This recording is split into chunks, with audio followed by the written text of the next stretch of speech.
trc.mp online पर इस type का आपका पोर्टल खुलेगा। यहाँ पर जैसे मैंने इसको 10th की मार्कशीट के लिए इसको लॉगिन करा है कि 10th की मार्कशीट जो आप बर्थ सर्टिफिकेट के लिए देते हैं वो।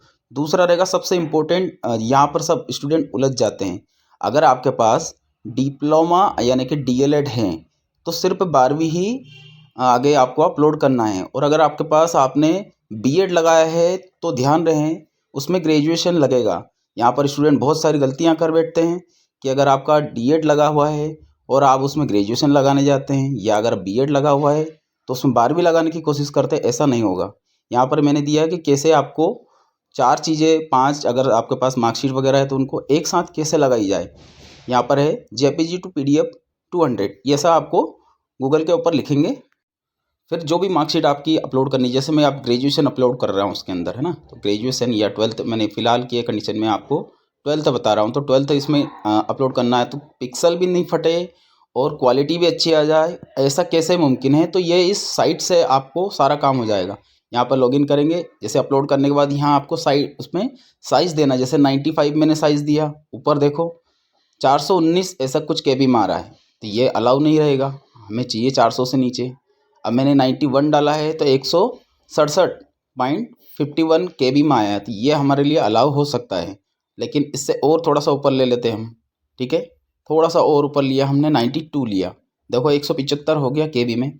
अब इसको हम आराम से ऊपर देखो यहाँ पर लिखा हुआ है डाउनलोड पीडीएफ। जब डाउनलोड पीडीएफ के ऊपर क्लिक करेंगे आप तो ये पीडीएफ आपकी डाउनलोड हो जाएगी। जैसे किया है, यहाँ से जहाँ ये सेव हो रही है यहाँ से इसको कॉपी करके उठाना है। क्या करना है, यहाँ से कॉपी करके उठाना, और जहाँ पर आपका जो फोल्डर आपने बनाया है उस फोल्डर में जा करके इसे पेस्ट कर देंगे ताकि आसानी रहे आपको डॉक्यूमेंट अपलोड करने में, ठीक है। यहाँ इसको रीनेम दे देंगे कि मैंने अब ये 12th स्कैन किया है, यानी कि इसकी साइज़ बनाया है।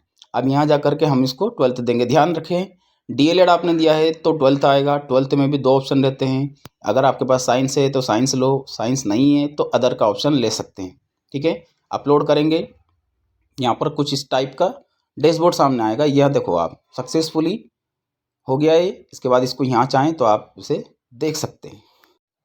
ये पूरी मार्कशीट है, आप इसे आराम से देख लो। यहाँ आपके जो है मार्कशीट में सारी चीज़ें, नाम दिख रहा है, परसेंटेज दिख रहे हैं, सारी चीज़ दिखनी चाहिए, ठीक है। कुछ अगर आपका मिसमैच हो रहा है तो वापस से करना पड़ेगा।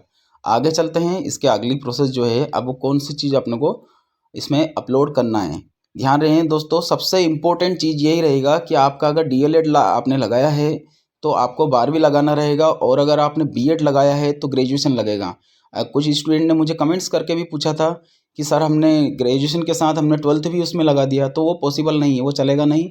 आप जब सत्यापन अधिकारी आपको उस टाइम पे इसको फेल कर देंगे। जैसे कि अब मैं लगा रहा हूँ इसमें ये लगा है मूल निवासी, ठीक है। मूल निवासी को कैसे कन्वर्ट करना है, पीडीएफ में कैसे लेते हैं इसको, यहाँ पर हमने इसको साइज़ देते हैं, 50 का साइज़ देंगे तो कितना केबी में बनेगा। थोड़ा सा और ऊपर स्क्रॉल होकर के देखते हैं इसको पूरी जानकारी। बस इस वीडियो को लास्ट तक देखेंगे तो एक एक जानकारी मिलेगी, बीच में से स्किप कर दिया तो हो सकता आपकी इंपॉर्टेंट जानकारी छूट सकती है, ठीक है। यहाँ मैंने 82 किया, अप्लाई करेंगे तो 98 केबी का इसमें दिखाया है, ठीक है। इसको डाउनलोड कर लें तो आराम से हमें दिख जाएगा। और थोड़ा सा बड़ा कर देखते हैं, 92 किया, 146 केबी में आया। इसको डाउनलोड करके ठीक हमारे उसी फोल्डर में जहाँ हम इसे सेव कर रहे हैं, 1 मिनट कंप्लीट तरीके से आया नहीं, अब आ गया।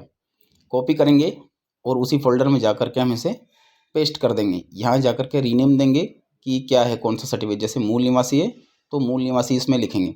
मूल निवासी होने के बाद अब यहाँ गए वापस से अपने जो डैशबोर्ड रहता है उसी पे मूल निवासी पे जाएंगे। कहाँ पर है वो फाइल, उसका हमें रास्ता बताना है। जैसे हमने उसको अपलोड करेंगे, यहाँ अपलोड हो जाएगा। अपलोड होने के बाद उसे आप साइड में जो ऑप्शन रहता है व्यू का, उस व्यू वाले ऑप्शन पे जा कर के उसे देख सकते हैं कि सही हुआ है या नहीं।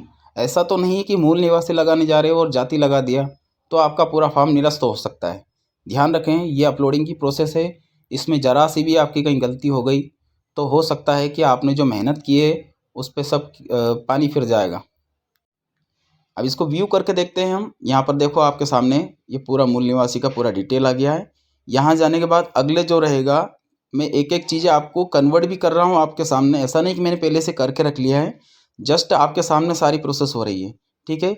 यहाँ पर जाएंगे, अब दूसरी प्रोसेस हमने कौन सी ली है, जो सर्टिफिकेट लिया है 93 पे हम देख रहे हैं तो 165 KB का हो रहा है। इसको डाउनलोड करेंगे।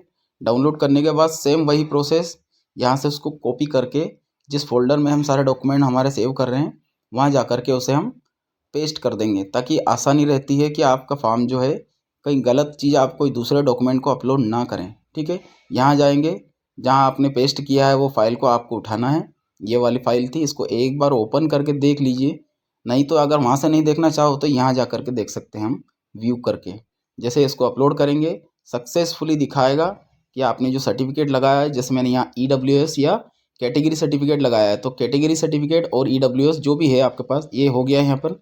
इसको हम व्यू करके देखेंगे कि सही से और प्रॉपर तरीके से इसमें आया है या नहीं आया है। जैसे हम इसको डिस्प्ले करेंगे सामने, जैसे व्यू करके डिस्प्ले कर रहे हैं, तो यहाँ पर इसको आपने देख लिया कि आपका जो है कास्ट सर्टिफिकेट यहाँ सही से दिखने लगा है। अब हम एक एक करके सारी चीज़ों को फिर से देखेंगे। जैसे हमने सबसे पहले लिया है बर्थ सर्टिफिकेट, क्या था आपका 10th की मार्कशीट, ये सही से दिख रहा है आपको व्यवस्थित, इसमें आपका नाम वगैरह जो भी कुछ है सब दिख रहा है।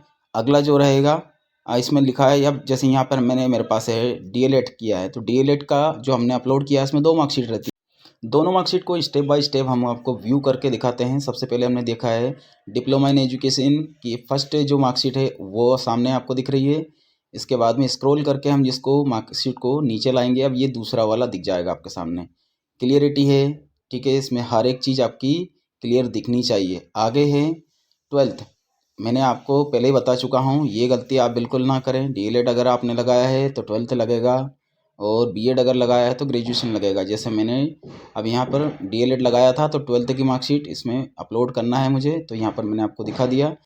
आगे है मूल निवासी। मूल निवासी मैंने जैसे सर्टिफिकेट मैंने अपलोड किया है उसे पूरी तरह से देखेंगे हम कि सारा जो मैंने सर्टिफिकेट डाउनलोड उसको अपलोड किया था वो सही है या नहीं है। ऐसा तो नहीं है कि आपने मूल निवासी अपलोड किया और हो गया उसमें जाति प्रमाण पत्र तो आपका फॉर्म निरस्त हो सकता है। इसके बाद में जाति प्रमाण पत्र देख रहे हैं हम, ये भी सही से लगा हुआ है। ठीक है, इसके बाद में आगे की प्रोसेस है, यहाँ पर सबमिट करेंगे हम। क्लिक करने के बाद इससे पहले सारी जानकारी को आप व्यवस्थित चेक कर लें, क्योंकि एक बार आपने अगर इसको सबमिट कर दिया तो दोस्तों वापस से एडिट करने में बहुत परेशानी आती है। इसके लिए फिर डिविजनल ऑफिसर को फ़ोन लगाना रहता है, मेल करना रहता है, बहुत सारी समस्याएं आपके सामने आएगी। इससे पहले आप सारे डॉक्यूमेंट्स को एक एक बार आसानी से आराम से चेक कर लें। ऐसा तो नहीं कि आपके डॉक्यूमेंट कुछ गलत लग गए हैं। ठीक है, इसके बाद में ही सारी अब ये मैं आपके सामने पूरा डिस्प्ले दिखा रहा हूँ कि इस टाइप का आपका पेज सामने आएगा जब कंप्लीट हो जाएगा तब। ये हो गया है फॉर्म सबमिट। अब इसके बाद में पूरी जानकारी आप खुद देख सकते हैं कि मैंने क्या क्या किया है। ये पूरा पेज आपके सामने आ गया है। ठीक है, यहाँ के बाद आप इसे आसानी से प्रिंट आउट ले सकते हैं। कभी कभी क्या होता है कि ज़्यादा पेज, इसमें पेजेस ज़्यादा नहीं लगे थे इसलिए इसमें पेमेंट नहीं काटा है। किसी किसी में पेजेस ज़्यादा लगते हैं तो फिर उसमें MP ऑनलाइन के द्वारा पेमेंट भी कटता है। ठीक है दोस्तों, अगर वीडियो अच्छा लगे तो लाइक शेयर और सब्सक्राइब ज़रूर करें। थैंक यू, धन्यवाद।